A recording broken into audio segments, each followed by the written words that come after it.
On today's episode, we're going to talk about burnout and stress and some of the things that we can do as coaches to avoid these situations. And I want to share a personal story myself. And going back to the 2011 season, we had a very successful season.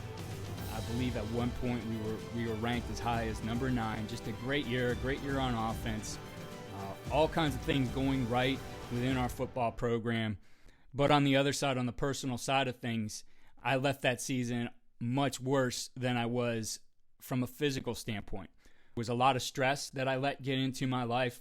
I left the season 25 pounds heavier than when I started it. And right after the season, I had my yearly physical with my doctor, went into the office, had done the blood work before. Everything was awful. Cholesterol was bad. Sugar was bad. Everything that was supposed to be at certain levels was in the wrong place. Blood pressure was up to the point where the doctor brought in a portable EKG, did it right there and then, and said, I need you to go to a cardiologist tomorrow. And he, worked through all that, got me in. And the next day, I'm at the cardiologist doing a stress test and then having the dye shot through my veins so they could take a look at everything within me and what's going on. And fortunately, all of this was easily correctable. There was no damage per se, but I put myself in a situation that accumulated over time. It was spending a few more hours in the office, losing a little bit more sleep to look at tape, too much caffeine, instead of having a good meal, getting something quick, putting off exercise, saying, I'll just get it tomorrow. All of those things accumulated on me and put me in a bad position where, truthfully, if I continued on that path, that wasn't going to be good for me. And I think that happens to a lot of us, that we get caught up in all the activity of the season and think that we have to set everything aside. But the truth is that if we keep those things in line, we're probably performing better as human beings, which allows us to do our job in a better way. So to discuss all of this with me today is Dr. Erik Korem. He's been on the podcast before, has worked with a number of college teams, worked with the Houston Texans, and now has a company called AIM7. So we're excited to have him here today and talk about this topic. So Doc, welcome back to the show. Well, thank you, Keith. I'm excited to be here talking about something that I think is in the forefront of a lot of people's minds inside and outside of football. Definitely. Yeah, it is our society today. We've certainly been able to pack a lot of things into our lives through things like technology and being instantly available. All good things for efficiency, yet at the same time, I don't know that we've completely figured out how to have those things in our life with some balance as well. Yeah, you're 100% correct. And, football is kind of like you can kind of put a microscope on things and really highlight how stress can impact us negatively, but also, really stress is, I think our conception of stress is really screwed up right now. We think stress is like this bad thing, right? Like everybody's like, oh, you need to manage stress better. Well, the idea that you can manage stress is a complete fallacy. Like, you can't manage the stock market, right? Like, this whole thing with, was it FTX crypto? Like, nobody could manage that situation. You can't manage if you drive into an intersection and somebody hits your car. You can't manage how friends are going to react sometimes and relationships are going to go south. What we need to start doing is to start reframing the mindset of, I'm going to manage stress, to I want to build the capacity to adapt to more stress with less cost, because stress is really the gateway to growth.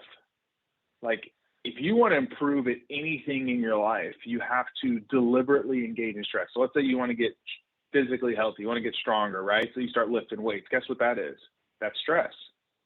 If you want to learn a new skill or learn a new scheme, guess what you have to do? You have to deliberately engage in learning, and there's some stress with that. That is how your body gets better. My friend, Dr. Alex Arbach, he's the director of wellness and development for the Raptors. He says stress is our brain and body preparing us to do something effortful. The key here is that you have to be able to adapt to that stress. When you adapt, you get better, right? Just like you see with your players. They go into the weight room, they train well, They eat good. Let's say they get enough rest. Guess what? They're getting stronger. They're getting bigger. They're getting faster. There's also kids that do the same exact thing and nothing happens. You're like, what's wrong with this? Well, usually it's because they're not adapting to stress. And stress, you can kind of create the conditions for adaptability. And so what happens is that stress in and of itself isn't bad. It's when you have so much stress that it exceeds your capacity to adapt to it, that's when you get sick. That's when you can have physical and mental health issues. Right, and those things seemingly are hard for us to measure, especially in real time.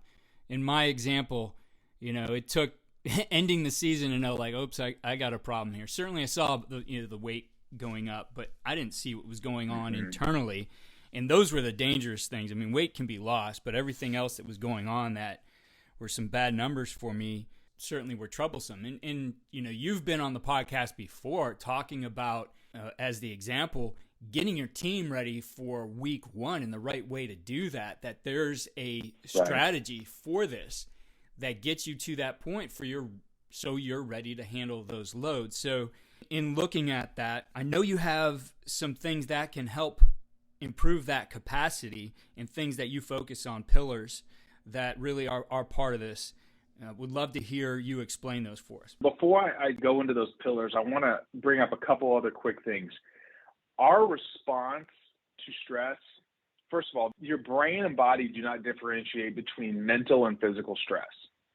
It's one input, okay? And your body has one consistent way of responding to any type of stress.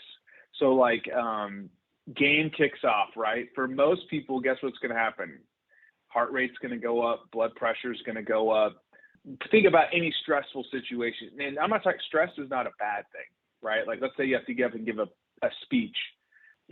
Palms may get sweaty, pupils may dilate. This is what's called your autonomic nervous system is kicking off a cascade of events that's getting you ready to take action.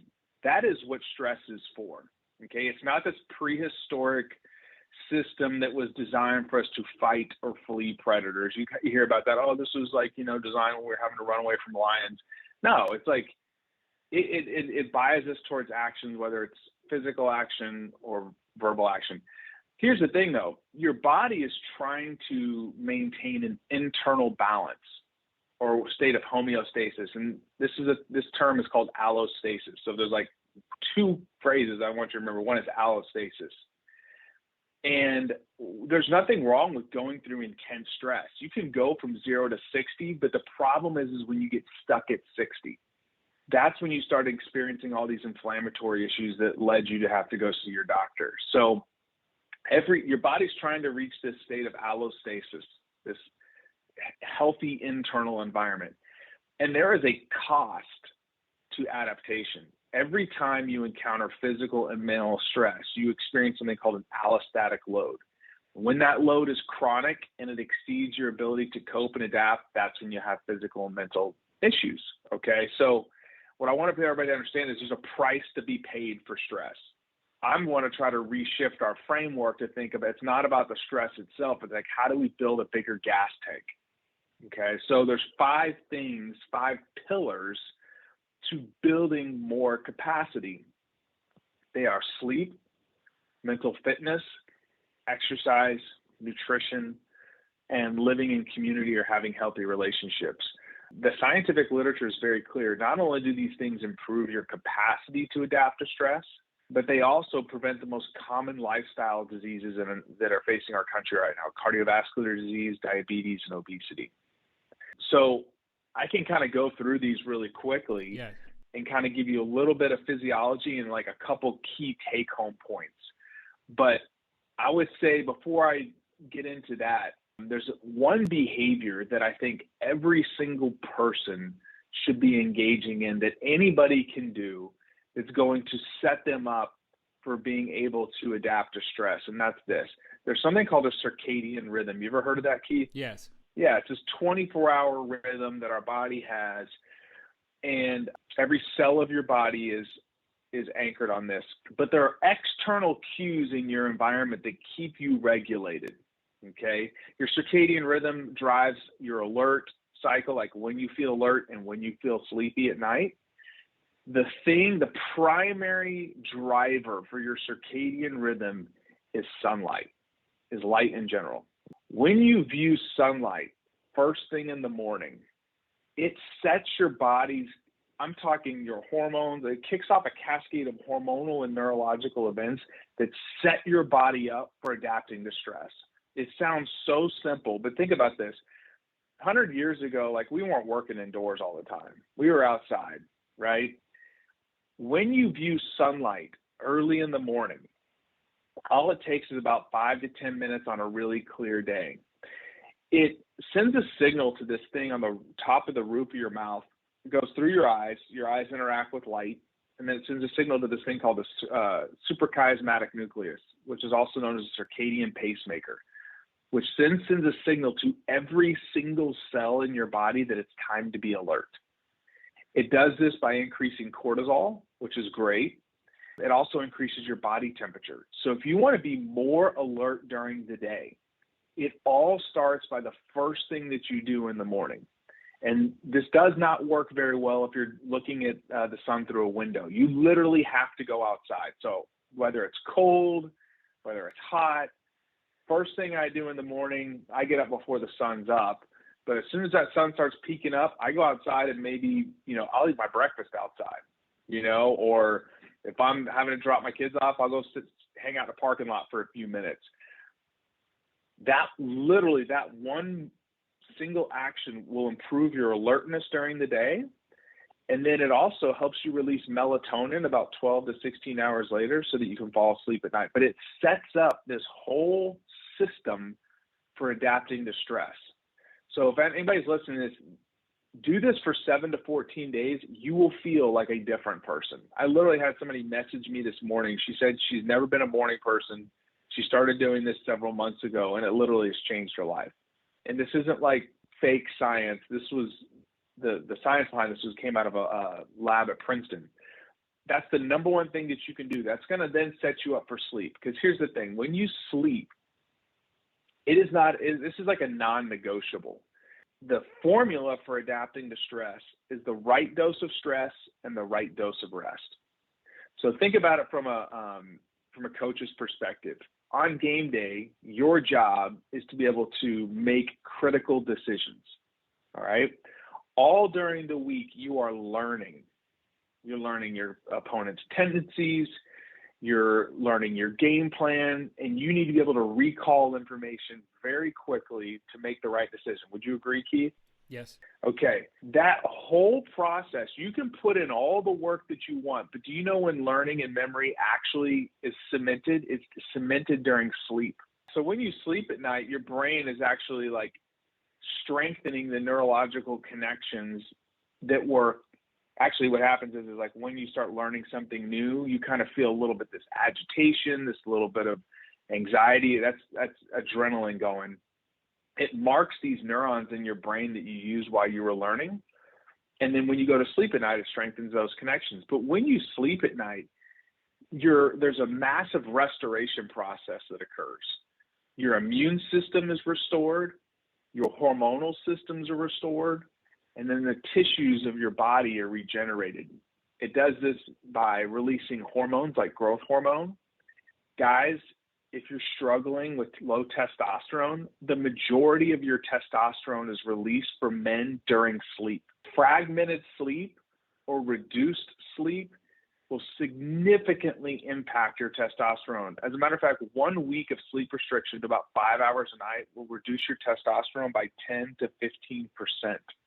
And this is a condition experienced by about 15% of the U.S. population. And you and I both know coaches are sleep deprived. And as the season goes on, it just gets worse. Another thing that happens when you go to bed at night regarding your hormones, we've all heard of the cortisol is a stress hormone. It's good because it makes you feel alert, but if it's chronically elevated, it can lead to weight gain. When you sleep at night, cortisol is suppressed, and it also helps you restore your immune system. Well, if you're not getting enough sleep, guess what's going to happen? That cortisol level is going to be elevated consistently. You're going to put on more weight, and your immune system is going to start tanking. And Usually by the end of the season, coaches start getting sick. And I've seen it kind of this pattern. As soon as the season ends and kind of the gas pedal goes off, that's when a lot of guys tank.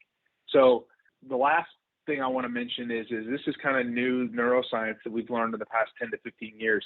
When you sleep at night, have you ever heard of the lymphatic system, Keith? Yeah, I have. Yeah, so it's like this system that when you move your muscles, it kind of pumps out metabolic waste product.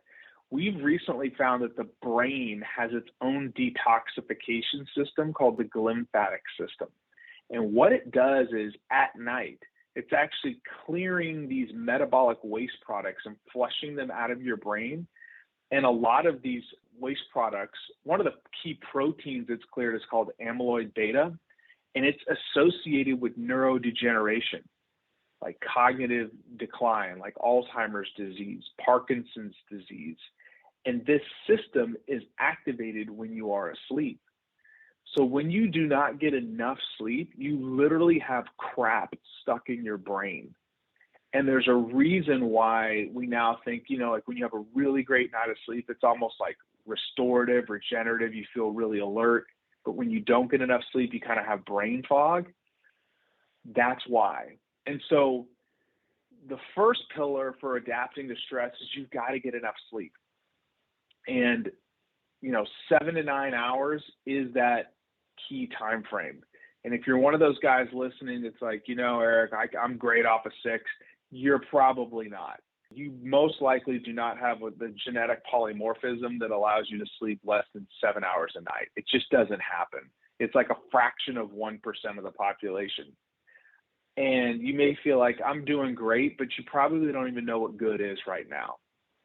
So 7 to 9 hours of sleep is what you need. Going to bed. So there's 3 key sleep keep behaviors that you need to lock in. One is duration, which is 7 to 9 hours. Number 2 is timing. There was a recent paper that was published by the Broad Institute at Harvard and MIT, and they found that going to bed later at night consistently increases your risk of major depression significantly, so much that if you shift your sleep back 1 hour, you can experience a 23% reduction in major depression. Going back 2 hours was associated with almost a 40% reduction. This was a study with over 800,000 people. And they looked at genetic data and all this stuff. So ideally, you want to be in bed before midnight. And then consistency, you want to try to keep the same sleep routine all through the week. So don't have one sleep routine during the week and another on the weekend, because that can lead to something called social jet lag. So a lot of times, you may have, let's say, have a game on Friday night. Maybe you stay up late because you're still a little bit amped. And you crash and sleep a lot on, Saturday morning or Sunday morning. And then your sleep gets dysregulated. This can lead to increased risk of weight gain, metabolic risk factors, and also depression. So I just want to pause there after talking about sleep. Does this make sense? It really does. And it's a little bit eye-opening. I've heard some of these things before. Some of this information you're sharing is new to me. And I just think to what we all do as coaches, it's either that pot of coffee that's on and coach drinking it throughout the day, or the energy drinks. I was definitely guilty of being a guy who probably consumed too much Red Bull. But I know in terms of where those have gone and the amount of caffeine, you look at a Celsius now, I think it's 200 milligrams. So, it's just getting crazy with the amount of caffeine we're putting in our body and thinking that, hey, we're good. Yeah, caffeine is okay. Like, first of all, I don't want to demonize caffeine. I'm drinking a cup of coffee right now. I just finished mine. Let me give you some guidelines, though. I think this is really good to understand. So caffeine is a stimulant. Let's just call it what it is. It's the most commonly used stimulant in the world. There's actually a tremendous amount of research on longevity and coffee and caffeine consumption, and up to about 4 cups of coffee a day, it actually can improve longevity. Here's the problem: when you're relying on it for energy, like to make it through the day. So here's my recommendation. If you want to get the most out of your caffeine, first of all, make sure you're viewing sunlight first thing in the morning, because that's going to spike your cortisol. which is going to give you that natural burst of energy. Then delay your caffeine intake, your coffee intake, about 2 hours.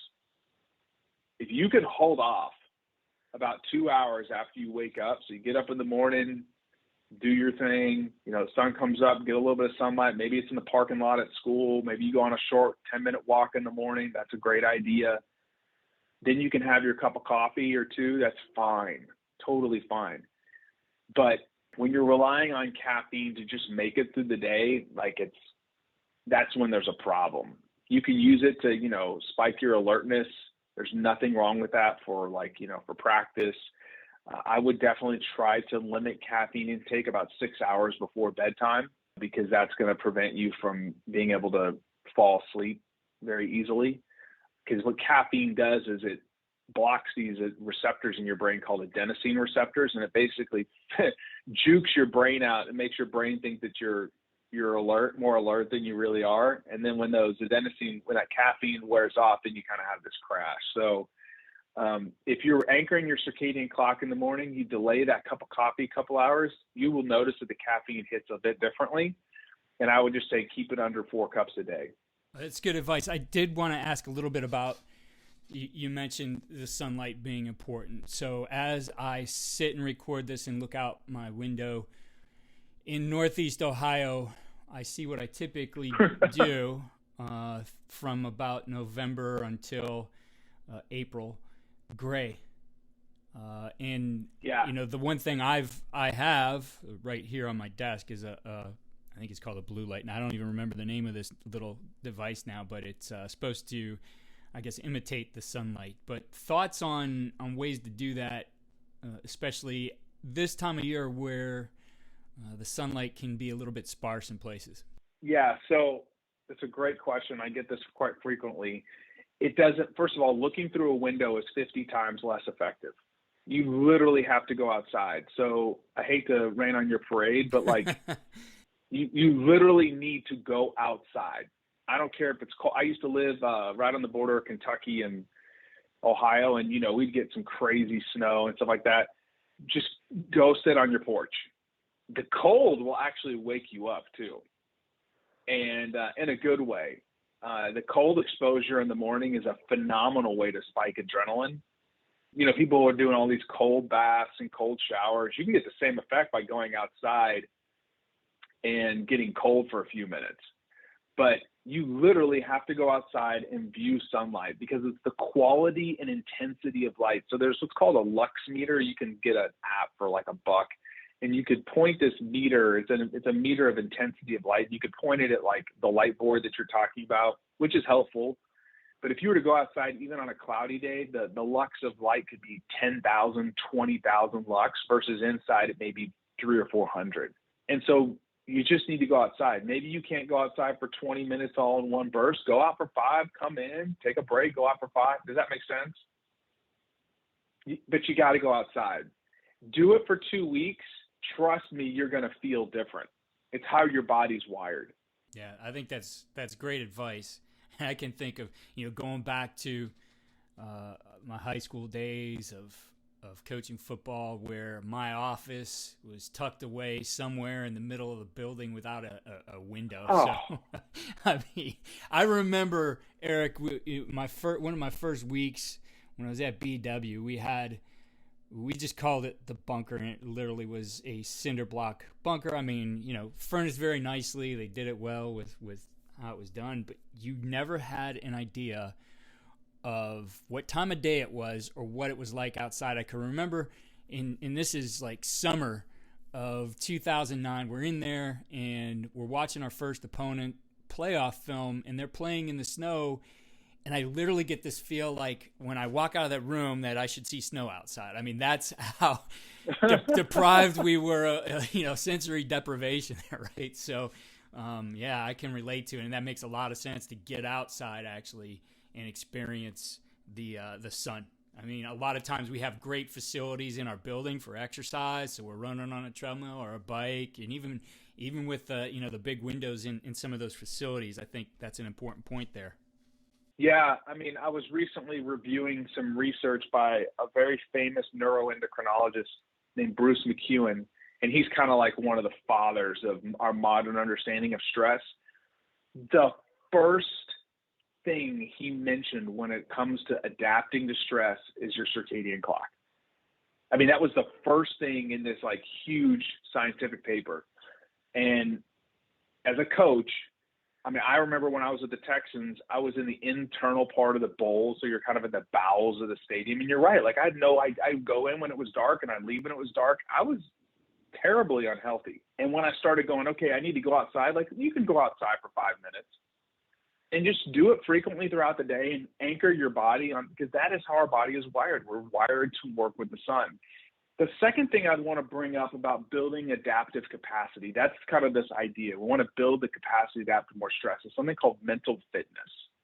And I think a lot of coaches will like this concept, but being mentally fit, we think about being physically fit, but having mental fitness is the ability to be consciously present and to process information without bias. This empowers you to respond quickly and rationally to changing circumstances through committed actions anchored in your values. My good friend, Dr. Peter Haberl, he's a senior psychologist at the U.S. Olympics. He said, attention is the currency of performance. Every great coach, every great athlete wants to have control of their attention in pivotal moments so that you can take action. Does that make sense? Absolutely. There's this myth, though, that the best in the world don't feel pressure. And that's completely false. There's a great cyclist. His name is Sir Chris Hoy. He's the greatest Olympic cyclist of all time, 6-time Olympic gold medalist. And when he was describing what it was like to race in his first Olympic finals, he said it felt like he was going to the gallows, like he was going to get executed. This is like the greatest of all time. But what he would do is, he went on to say, I would shift my attention to the feeling of my feet in the clips or my hands gripping the steering wheel. And I would be able to shift my attention to the thing I needed to do. So if the outcome of a future event or experience is uncertain and important, you should expect to feel uncomfortable. The key is you want to be able to regain focus of your attention, know where your head is so that you can take action. So why you're like, Erik, what does this have to do with stress? Okay. A lot of times in our heads, we go down the rabbit hole on stuff. We start chasing thoughts, things that are very unhealthy, and we end up, it's called rumination. You know, we start thinking about like why we lost the game. We think about something going on home with our wife or our kids, and it just eats away at us. And we do not have control of our attention. So you know what that does? Spikes all of these stress systems. Remember I told you all these systems have like one general response? Yes. You're going to have the same stress response as if you were getting up, speaking in front of 1,000 people. So you've probably heard of mindfulness before, correct? Yeah, it's something we've talked a little bit on this podcast. I've had some coaches come on and do that. I could say from a personal standpoint, it's something I've been working on now for a couple of years, using apps like Calm, understanding breathing techniques, all those things. And it's not easy to do. You would think it'd be easy, but it's actually not easy to do. No, it's very difficult. It's not. I want for anybody coach out there like that's kind of on the fence about this. It's not a spiritual thing. No. Mindfulness is about controlling your attention. And it's literally as simple as, you can do mindfulness in a lot of ways, but a lot of people use their breath. They just kind of close their eyes and you focus your attention on a perceptual event and you literally just observe. And your mind's going to wander. So for maybe 10 minutes, you'd close your eyes, sit in your chair, and just focus on breathing in and out, just kind of observing your breath, not controlling it. And your mind's going to wander. And then you're going to go, oh man, I'm thinking about something else. You're going to bring your mind back. That process right there of your mind wandering and coming back is actually what does all of these amazing things. You start to regain control of your attention. And mindfulness has been demonstrated to decrease anxiety, depression, burnout. It improves biomarkers for stress like blood pressure, metabolic profiles like your blood lipids. It improves your mental functioning, your positive mental affect. It improves executive functions like attentional control, working memory, planning, fluid intelligence, all of things I think head coaches or any coach on the staff would want to be better at. And it's something you can do anywhere, anytime. You can do it while showering. Instead of just getting in the shower and just kind of going through the motions, you can literally think about the water running down your hair, the suds on, like, there's a lot of different ways to train mindfulness. And I think it is one of the absolute best ways to improve your mental fitness. Actually, there was a study that came out, I think it was last week. It was 8 weeks of mindfulness versus people that were using a common antidepressant drug. And they found that both mindfulness training and the antidepressant after 8 weeks resulted in a 30% reduction in anxiety. Like the exact same outcomes without taking the drug. So what we're trying to do is so by sleeping, we're able to adapt to more stress. By training our mind to be able to know where our attention is and then to be able to regulate ourselves in the moment is going to be able to help you adapt to more stress. It's going to improve all these biomarkers for stress. So is that helpful? Yes, for sure. And for coaches out there, like, well, how much time do I need to do? I would just start with a few 5-minute sessions a week. Ideally, you would spend 5 to 10 minutes 4 to 6 times a week. And there's a lot of great research coming out of Misha Jha's lab at University of Miami. So like 40 to 60 minutes a week, 10 minutes a day can literally radically change your ability to adapt to stress, improve your executive functioning. And I think it's one of the most time efficient resources we have for improving stress adaptation. I want to hit exercise really quick. That's like the third pillar. There's some really interesting research I've been digging into lately where exercise training actually improves general stress resilience, including psychological resilience, because it all goes back to the same thing. When you get up and, like when you're in a game, your heart rate's elevated, your blood pressure's up, right? When you're in a stressful situation, every time you engage in exercise, do you know what you're doing? You're kicking on all of those same systems in a deliberate manner. And what happens is by doing that, you're actually improving your body's ability to be more resilient. It's like a toughening effect to stress. And so there are 2 types of exercise that everybody needs to be doing. Everybody needs to be doing some aerobic type of exercise, and you need to be doing resistance training. The stats on this are absolutely staggering. But just by doing moderate or vigorous physical activity, like basically the U.S. guidelines of hitting 150 to 300 minutes a week, like you can reduce all-cause mortality by like 20, 25%, like your risk of dying. What does this look like?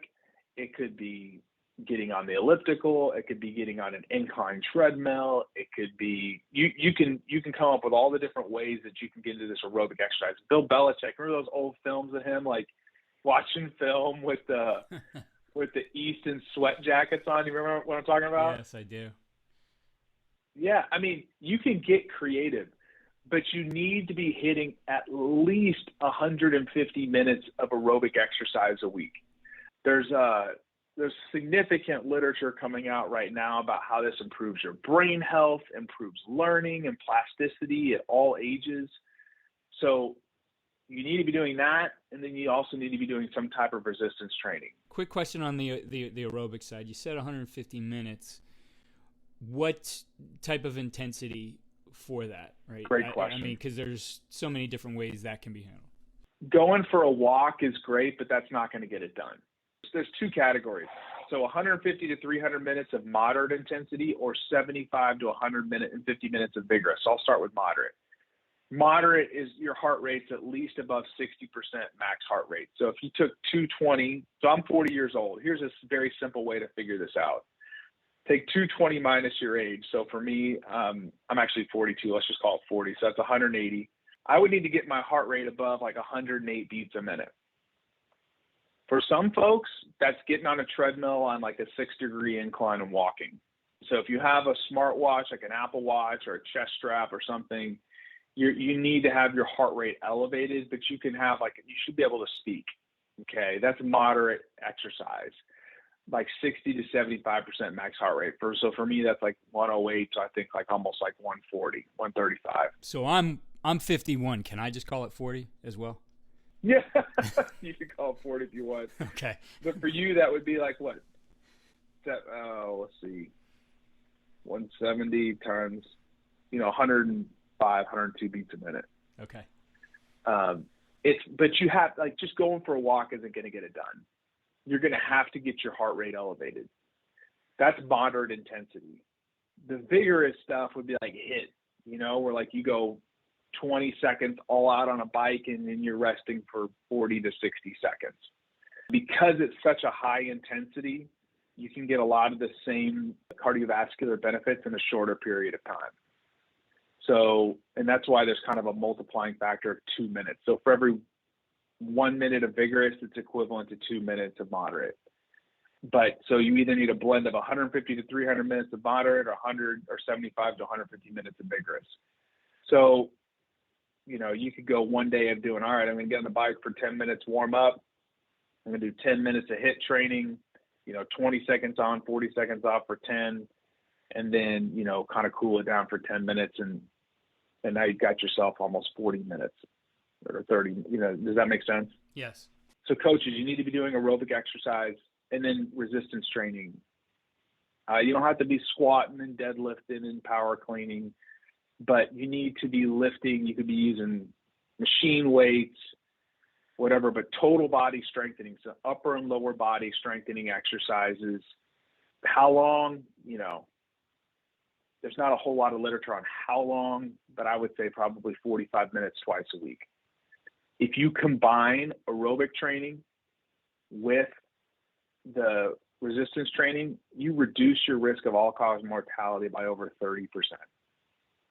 That's a massive change in health. It's going to improve global physical and psychological stress resilience. So find something that works for you that you enjoy. Coaches, there's a million ways to skin the cat on this one, but just make sure you're hitting these basic parameters. Does that make sense? It does. It does. I'm going to hit the last two quickly. Nutrition. I think this is one of the hardest things for folks because, like you said before, the day gets moving really quick. You get time poor and you're like, it's easy just to go through the drive-thru. Consuming an anti-inflammatory diet is what you're looking for. It's a diet comprised of unprocessed foods, rich in multicolored vegetables, fruits, nuts, whole grains, fish, healthy oils. What this is going to do is it's going to enable you to effectively repair tissues in your body, and it's going to lower systemic inflammation. Inflammation in your body is what's going to cause disease, okay? There was a recent meta-analysis. That means it's a study of a lot of studies with over 100,000 people, and they found that adopting an anti-inflammatory diet is an effective means for reducing the risk of depression. There was actually a paper that came out this week that I saw. I don't know I need to go through all the details of it. They were talking about eating an anti-inflammatory diet and its impact on testosterone, and it was pretty significant. What this looks like, I just tell coaches hey, when it comes to your food selection choices, focus on the outside of the grocery store. Everything on the perimeter of the grocery store is pretty much in its natural state. Stuff in the middle of the store is, boxed, highly processed, lots of sugar. These things are going to inflame your brain and your body. And look, I'm not perfect. I don't think that you shouldn't call it cheating, when you go out and have a fun meal with your family or at post game, that's just living life. But 80% of your diet, 80% of the food you consume should be these things that we're talking about. So, basic rules of thumb, try to eat the rainbow every day. Get as many different fruits, many different colors as you can on your plate. Make sure you're getting adequate protein intake. You're getting healthy fats. They're like nuts and seeds. And there's very few supplements that I recommend, but I recommend for everybody a very high quality EPA DHA, like fish oil. Try to get 2 grams a day. That's highly correlated with brain health, with reductions in depression, improvements in mood. So from a nutrition standpoint, that we could do a whole episode or 2 on this. Multicolored fruits and vegetables, things more in their natural state. It's going to dramatically impact the way you feel. It's going to lower systemic inflammation, improve your body's ability to take on and cope with stress. Do you have any comments or questions? Well, I do have a question on that one in terms of, and believe me, I've studied this quite a bit. And background on it, my father, cancer now twice, a heart attack, a stroke.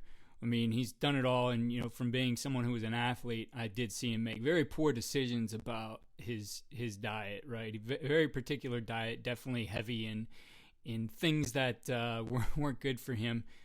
For me, focused on that, and really it's become more of a plant-based diet. Challenges certainly in getting the protein. I have to be very conscientious about that. But just thoughts on that. I didn't do it for, there's a lot of people out there who do it for, ethical reasons, what they feel about how food is produced, et cetera, et cetera. I didn't get into that. I did get into it for the anti-inflammatory part of it, but just your thoughts on those types of diets. Look, I think there's a lot of ways to skin the cat, and I think I would take that form of diet over the modern Western diet any day. You did bring up the one key issue that people have a problem with, and that is getting adequate protein, because a lot of the foods that you're going to be eating have a tremendous amount of fiber. And so it's just hard to eat more, right? Which is good. You're going to get full faster. The key amino acid that's involved in muscle protein synthesis is called leucine.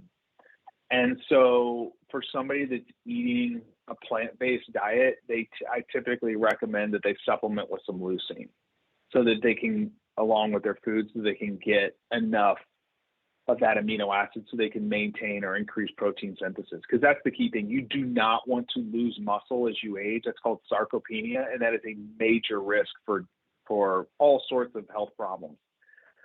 So I have no problem with it.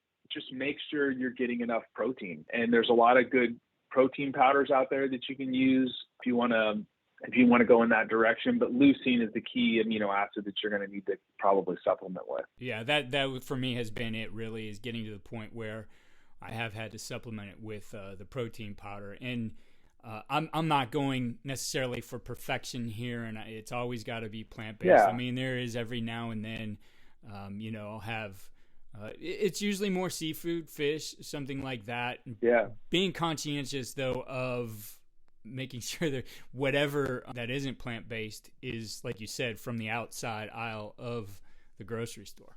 Yeah, I think if coaches in general, like, look, I guess if you could take away anything from today, there's these 5 pillars, right? And we'll talk about community in just a second, but pick one. Focus on that pillar for a while, right? Improve that area, and then go on to the next. Don't try to change everything at one time, right? If you're like, man, I really need to sleep better. All right, well, I'm going to follow the recommendation on viewing sunlight first thing in the morning. And then I'm going to start focusing on making sure I'm getting enough rest, and then go to the next thing, right? Because it can get overwhelming. It can almost be like, man, there's just too many things to do. I found that if most people can start sleeping better and start exercising, it turns into this flywheel where they want to start doing more. And just one more thing on that, Keith, like, we're about to come up on the new year, and people are going to want to make changes in their life, right? We're going to start wanting to make New Year's resolutions. And do you remember, I think his name is Ethan Suplee. Do you know who that is? I don't. Remember, he was a really overweight actor He was in like, remember the Titans, and you would know him if you saw him. Yes, I know what you're talking about. He got up to like 500 and something pounds, and he's down now to like 2 something, and he's like, it's amazing. When I listened to Ethan talk about like what he had to do to lose that weight, because it was like 15 years of roller coaster. He lost and gained 1,000 pounds before he was able to finally nip this thing in the bud. You literally have to take on a new identity. It's like when players join your team and they put on the jersey, they're now I'm just going to call a name. They're now a Tiger, right? They have now assumed a new identity. You literally, as he says, you have to kill your clone. Like every night he says, you're going to have to make the decision at midnight. Am I going to kill my clone?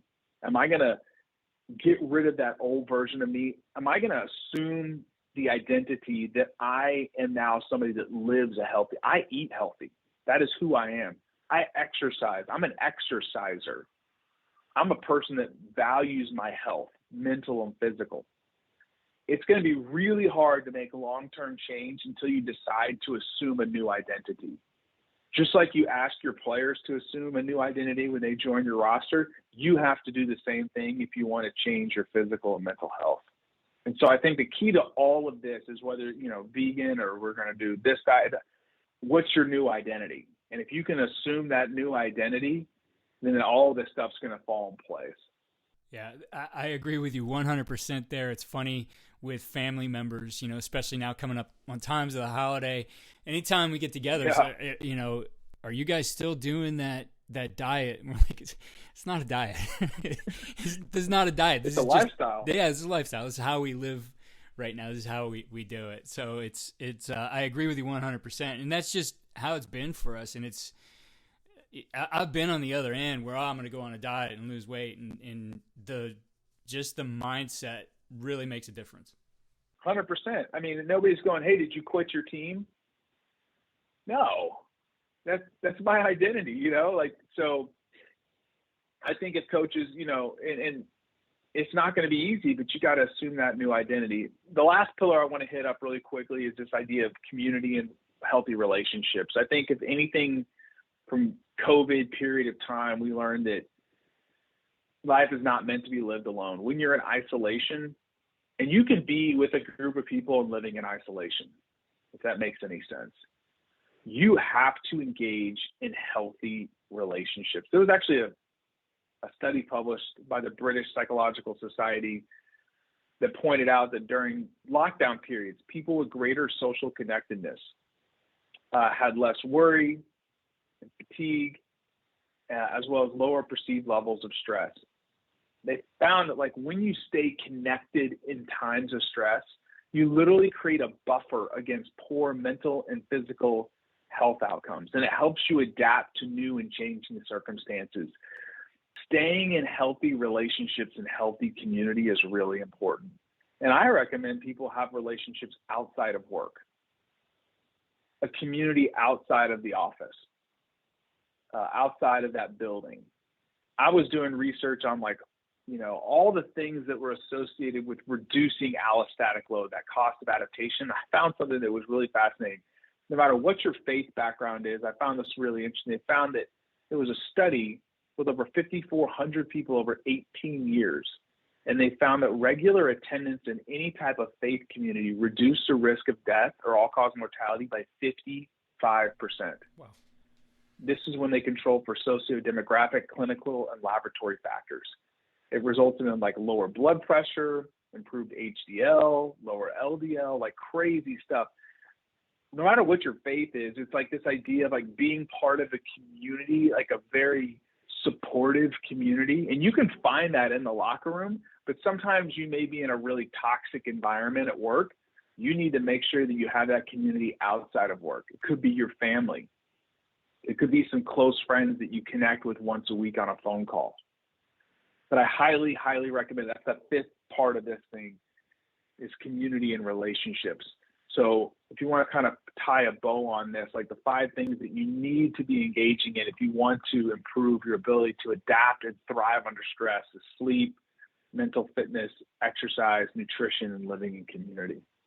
So Erik, a big part of my transformation and the way I've adjusted my lifestyle still is revolving around technology and a tool that I have on my wrist, my Apple Watch, being able to, give me feedback on what I'm doing. And I know that you left football to get into technology, and wearables are a big part of it. And I really feel like that is something that can help us, that it's a tool we can use as coaches, as individuals, to help us get to where we want. Because I think all of this ultimately, why are you sitting here and listening to this episode? This is still about your performance as a coach as well. Yeah, 100%. I mean, technology is amazing. We have these devices on our wrist now that can measure our heart rate and how far we walk and how much sleep we get. But I think just like anything else, it's just data, right? Unless you know how to take action on that data, it's, data without insight is completely useless. And so that's why I started my company AIM7. That's why I left football.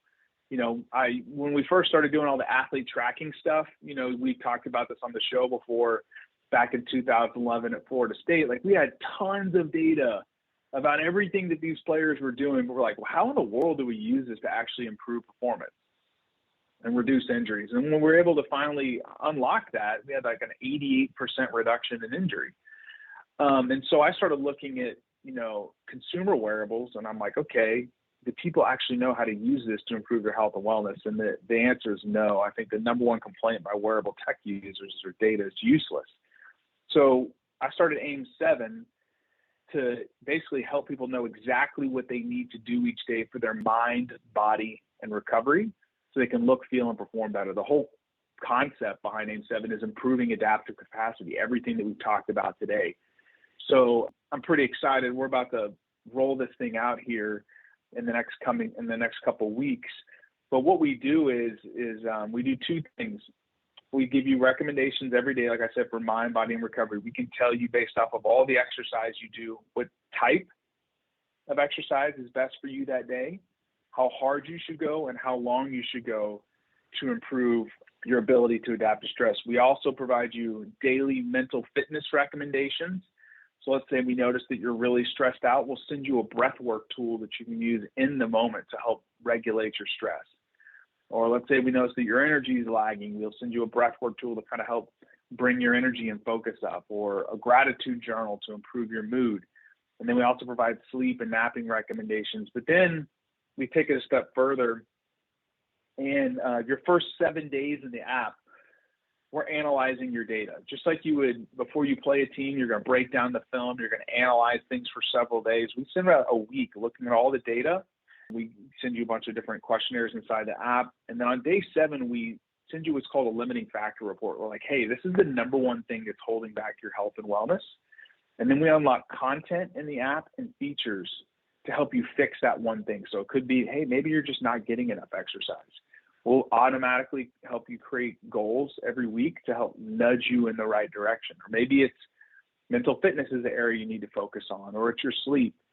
And we unlock a content library with, like, I went out and got what I think are some of the best folks in the world, like Dr. Haberl at the U.S. Olympics. He's teaching a whole thing in there on mental performance and attentional focus. I'm doing a lot of stuff on sleep. We have almost 100 pieces of content in there. So if you're starting, you're like, hey, I have no idea where to begin, and you have an Apple Watch, AIM7 is a great place. If you're already fit, you're exercising 3-4 times a week, and you're like, I want to elevate my game a little bit, we kind of have a spectrum of folks that we can serve. And so we leverage data from your Apple Watch right now. We'll have Whoop, Aura, and Garmin in around January.